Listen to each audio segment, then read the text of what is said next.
பொங்கலூர் மணிகண்டன் எல்லாரும் சொல்றது விஜய்க்கு கூடின கூட்டத்தை பத்தி அடுத்த டாக்கா வச்சுட்டு இடம் சரியில்லை அப்படின்றாங்க.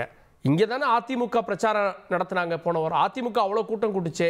இந்த இடம் அதிமுக கூட்டினதால தானே அடுத்த வாரம் இவங்களுக்கு இங்கே பெர்மிஷன் கொடுக்குறாங்க. முதல்ல ஒரு மிகப்பெரிய ஒரு சோக சம்பவம் 40 பேர் என்பது எங்களுடைய அருகாமை மாவட்டத்தில் நடந்திருப்பது உண்மையிலேயே மிகப்பெரிய துக்கமாக இருக்கிறது. நேற்றிலிருந்து எல்லோருக்குமே அது தாக்கம் இருக்கிறது. குறிப்பாக வெள்ளகோயில் திருப்பூர் மாவட்டத்திலிருந்தெல்லாம் அங்கே சென்று பலர் பலியாகி இருப்பது மிக வருத்தத்துக்குரிய அந்த நிகழ்ச்சி. அதை ஒரு மிக மன வேதனையோடு நான் பகிர்ந்து கொள்ள விரும்புகிறேன். இப்போ அடுத்ததுங்க, பொதுவாக எந்த கட்சியாக இருந்தாலும் சரி, தமிழ்நாட்டு மக்கள் தான் அவர்கள் பயணிப்பது. எந்த அமைப்பு இருந்தாலும் சரி, கட்சி இருந்தாலும் சரி, எதிரியாக இருந்தாலும் சரி, யாராக இருந்தாலும் தமிழ்நாட்டு மக்கள் தான், நம்முடைய உறவுகள் தான். இப்போ அவர்கள் ஒரு இடத்துல பாதுகாப்பாக கூறுவதற்கு, அவர்கள் பாதுகாப்போடு இல்லம் திரும்புவதற்கு முழு பொறுப்பையும் ஏற்க வேண்டியது அரசு தான். ஏன்னா ஒரு சினிமா நடிகர் என்கிற போது நீங்க அரசியலை தாண்டி பேசுங்க. திரு விஜய் அவர்கள் ஒரு சினிமா நடிகர். முதல்ல அதுதான். இப்போ பெருந்தகை அண்ணா சொன்னாரு, அரசியல் என்பது பேராசை கொல்லும் நிகழ்ச்சி அல்ல அப்படின்னு சொன்னார். அதாவது பேரன்பு கொள்ள வேண்டும் சொன்னார். ஆனால் அரசியல் வைத்து யார் பேராசை கொண்டாலும் அது ஆபத்து தான். அப்படித்தான் பொதுவாக நடக்குது அரசியல். இது அரசு பொறுப்பேற்றுக்கணும்ன்றது சரியா இருக்கா? அதாவது கூட்டத்தை ஆள் வச்சு கூட்டுறது அந்த கட்சி அதிமுகவா இருந்தாலும் சரி, திமுகவா இருந்தாலும், தாவேக்காவா இருந்தாலும் வண்டி வச்சு கூட்டு வரீங்க. ஆனா அரசு தான் பொறுப்பு. அரசுக்கு கவனம் இருக்கணும். அரசு தான் இதுக்கு முழு பொறுப்புன்றது சரியா இருக்குமா? அரசுனா திரு ஸ்டாலின் அவர்களை கூட சொல்ல, காவல்துறைக்கு முழு பங்கு உண்டு. ஏன்னா ஒரு பெரும் கூட்டம் கூடும் என்றால் ஒரு காவலுடைய எண்ணிக்கை அதிகமா இருக்கணும். இப்போ அதிமுக பொதுச் செயலாளர் எடப்பாடியார் வந்த நிகழ்ச்சி கூட பாருங்க, அவரு ஏடிஜி தெளிவா சொல்ற 137 பேர் போதுமா சார்? இது ஒரு முன்னாள் முதலமைச்சர் இடத்துல ஒரு அசம்பாவிதம் நடந்ததுன்னா எப்படி அந்த 137 பேரை வெட்டி வச்சு கட்டுப்படுத்தீங்க? இதுவே சரியாக இல்லை. அப்போ திரு விஜய்க்கு 500 பேர். அப்போ ஒரு உணர்ச்சி வசப்பட்ட ஒரு கூட்டம், இது மறுக்க முடியாது. அரசியல் படுத்தப்பட்ட கூட்டம் அல்ல.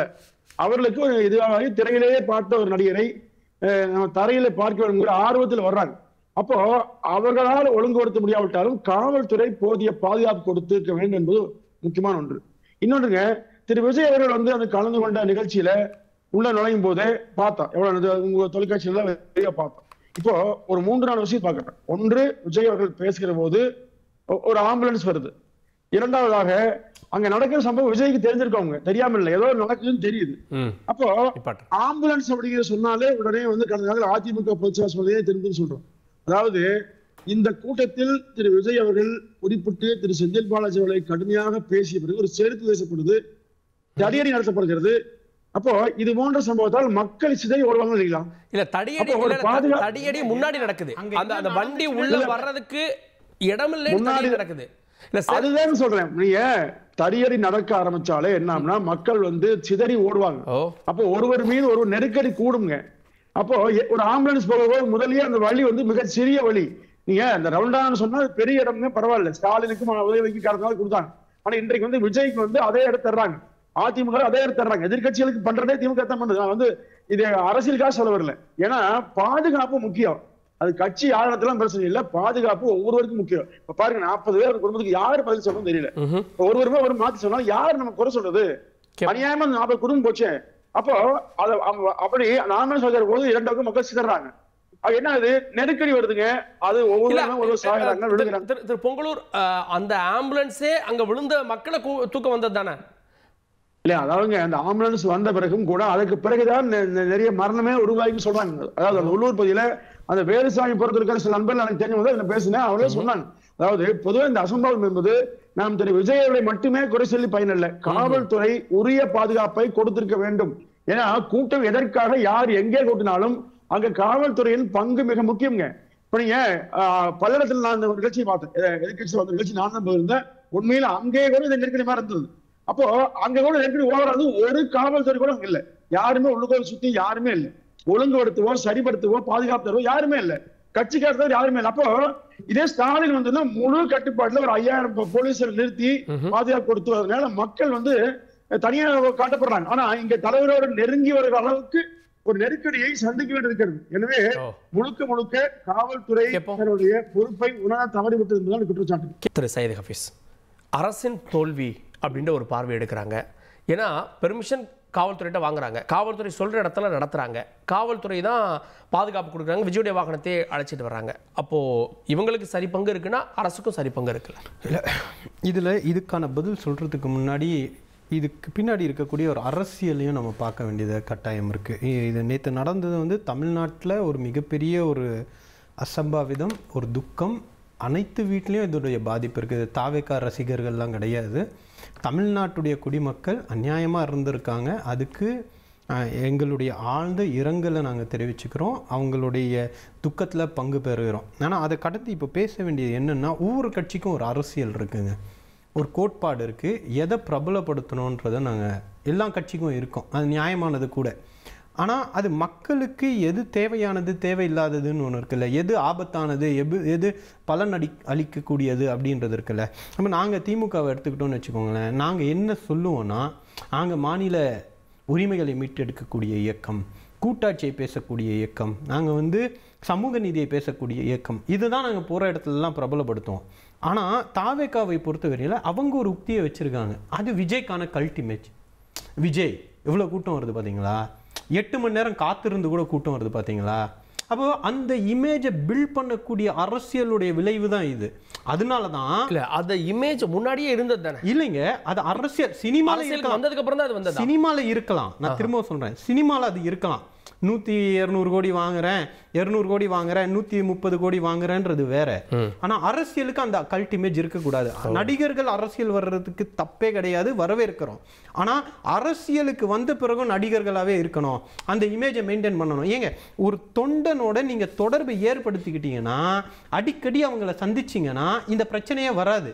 இப்ப விட்டா திரும்ப எப்ப பார்க்க போறோம்ன்றதுக்காக தானே வர்றது. இப்ப எங்க கட்சிக்கும் சரி, அதிமுக உட்பட சரி, எடப்பாடி பழனிசாமி எப்ப வேணாலும் பார்க்கலாம், டெய்லி பிரச்சாரத்துக்கு போறாரு. தொண்டர்கள் பிரச்சனை பண்றது இல்ல. இப்ப எங்க தலைவரை அறிவாலயத்துல பார்க்கலாம், சின்னவரை பார்க்கலாம், அப்பாயின்மெண்ட் வந்து பார்க்கலாம். அதனால எங்களுக்கு இந்த இந்த இந்த அவசரமோ, இந்த வந்து பதற்றமோ, இல்லை அவசர கதியில எல்லாத்தையும் உணர்ச்சிகளை தள்ளி விட்டு தன்னிலை மறந்துலாம் போய் தலைவரை பார்க்க வேண்டிய கட்டாயம் எங்களுக்கு இல்லை. ஆனா தாவேக்காவை பொறுத்தவரையில் அதை கட்டமைக்கிறாங்க. நீங்க அவங்களுடைய வெர்ச்சுவல் வாரியர்ஸ் யார் எடுத்து பார்த்தாலும் பதறிட்டாங்க, கதறிட்டாங்க கூட்டத்தை பார்த்து அப்படின்னு இந்த நரேஷனை பில்ட் பண்ணிக்கிட்டே இருக்காங்க. இதுக்கு தலைவரும் தங்களுக்கான ஆயுதமா வந்து அது ஆபத்து. அது அந்த ஆபத்தை தான் நாங்கள் தொடர்ந்து பேசிட்டு இருந்தோம். இதெல்லாம் எடுபடாது. தலைவருக்கு பொறுப்பு இருக்கணும்ல. இப்போ கண்டிஷன்ஸ் போடுறோம். கண்டிஷன்ஸ் திமுகவுக்கும் இருக்கிறது, எடப்பாடி பழனிசாமி கூட்டம் நடத்தினாலும் இருக்குது, கம்யூனிஸ்டுக்கு போட்டாலும் இருக்குது. நாங்க ஒரு அரசுல இருக்கோம். இடம் மட்டும் திமுகவுக்கு வேற, எதிர்க்கட்சிகளுக்கு வேற. அப்படிதானே? இருங்க, இல்ல கேக்குறாங்க சார். அது தொடர்ந்து இவங்க கேட்டதை விட இது பெட்டரான இடம்ன்றது லோக்கல்ல இருக்கிறவங்களுக்கு தெரியும். இன்னைக்கு போன செய்தியாளர்கள் போய் கவர் பண்றாங்க. அந்த பக்கம் பாலம் இருக்கு, ஏதாவது அசம்பாவிதம்னா குதிச்சா பாலத்துல தான் குதிக்கணும். இது 10,000 பேர் 20,000 பேர் அளவுக்கு கொல்லக்கூடிய இடம்ன்றது அங்க இருக்கக்கூடியவர்கள் தெரியும். இன்னைக்கு ஏடிஜிபியோடைய பிரஸ் மீட்டை நம்ம வந்து பார்த்தா அதெல்லாம் புரிஞ்சிக்கலாம். ஆனா அதெல்லாம் இல்லாம அரசியல் உள்நோக்கத்தோட இவங்க செயல்படுறது.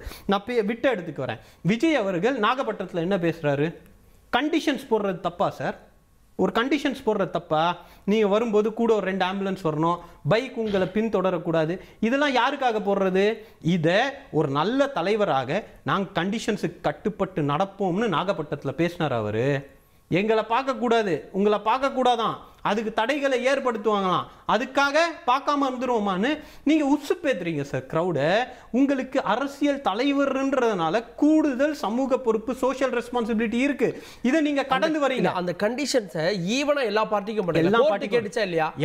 எல்லா பார்ட்டிக்கும் போறப்ப கோர்ட் என்ன கேட்டுச்சு? அதுதான். நீங்க ஏடிஜிபி லா அண்ட் ஆர்டரோட பிரஸ் மீட்டை பார்த்தீங்களா? பிரஸ் மீட் பார்த்தீங்களா? க்ரௌடை அவங்க வகைப்படுத்துறாங்க. Low, intermediate, high. இவங்கெல்லாம் ஹை ரிஸ்க் க்ரௌடா பார்க்கப்படுறப்ப அதே கண்டிஷன்ஸ் லோக்கு போட வேண்டிய கிடையாது. எடப்பாடி பழனிசாமியோட கூட்டம் அவரை பார்க்க வரக்கூடிய கூட்டத்துக்கும் விஜயை பார்க்க வரக்கூடிய கூட்டத்துக்கும் ஒரே நிபந்தனைகள் போட வேண்டிய கட்டாயம் இல்லை. அது அட்மினிஸ்ட்ரேஷன் பார்க்குது. அது இப்போ இப்போ நியாயமாயிடுச்சா?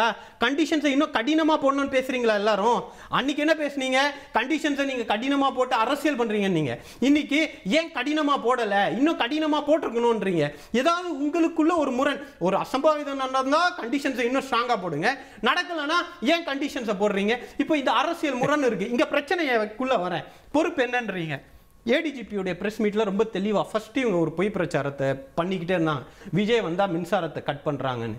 நீங்க கேட்டதுனால நாகப்பட்டினத்துல, அரியலூர்ல அது நடந்துச்சு. நடந்தப்போ பார்த்து பயந்துட்டாங்க. அப்படி இருந்தும் இந்த முறை அந்த மின் பொறியாளர், தலைமை மின் பொறியாளர் சொல்ற, எங்களுக்கு அவர்களாகவே வந்து மின்சாரத்தை துண்டிக்க சொன்னாங்க, நாங்க துண்டிக்கல.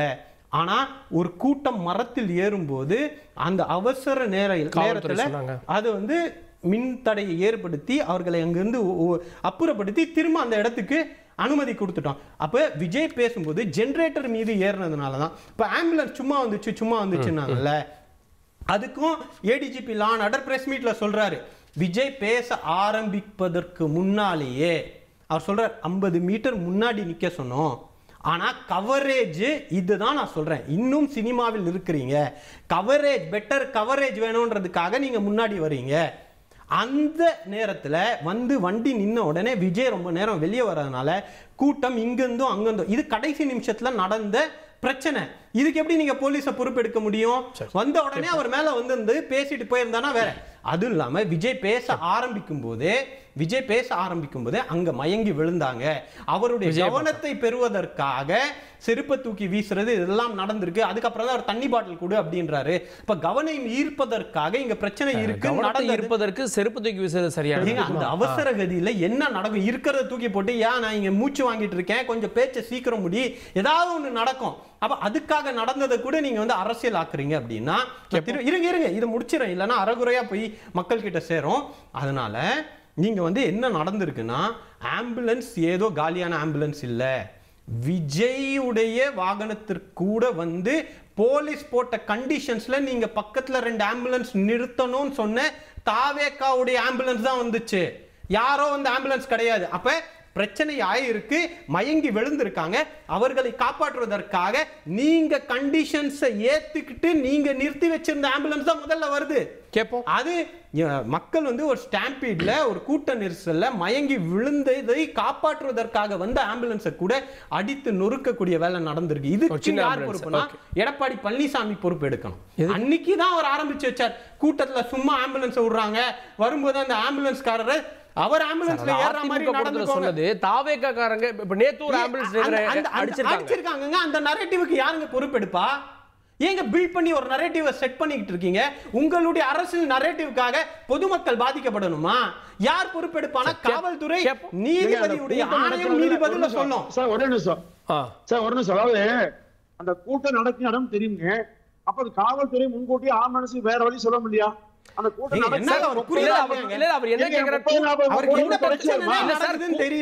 ஆம்புலன்ஸ் வந்து ஒவ்வொரு மணி வருமா? அதே வருமா?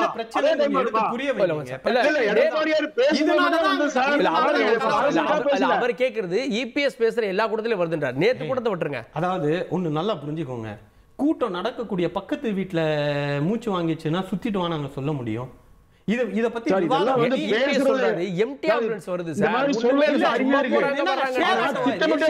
கும்பலா ஏத்திக்கிட்டு ஆம்புலன்ஸ்ல வர சொல்றதுக்கு ஏதாவது பிரச்சனைனா காலி ஆம்புலன்ஸ் தானே போகும். ஆம்புலன்ஸ் சங்கத்தின் பெயர்ல போலியான அறிக்கையை கொடுத்தீங்க, அவங்க மறுத்தாங்க தெரியுங்களா? இது மாதிரி தான் இருக்கு.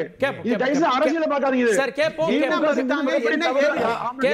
எதையோட முடிச்சு போட்டு ஓகே சும்மா ஆம்புலன்ஸ்னா வேணும்னே விட்டு அதிமுக கூட்டத்தை இப்படியே பேசிட்டு இருங்க. இதனால தான் மக்கள் உங்களை விரட்டி அடிச்சிட்டு இருக்காங்க. இன்னும் எத்தனை கூட்ட நெரிசலையும் எத்தனை ஆம்புலன்ஸ் அப்படி கொண்டு வர முடியுமா தெரியல. இல்ல நேத்து ஆம்புலன்ஸே பத்தல. பொங்கலூர் நேத்து ஆம்புலன்ஸே பத்தல. நேத்து கரூர் நகரம் ஃபுல்லா ஆம்புலன்ஸ் சவுண்ட் தான். கிட்டத்தட்ட 150 பேர் ஹாஸ்பிடல் அட்மிட் ஆயிருந்திருக்காங்க.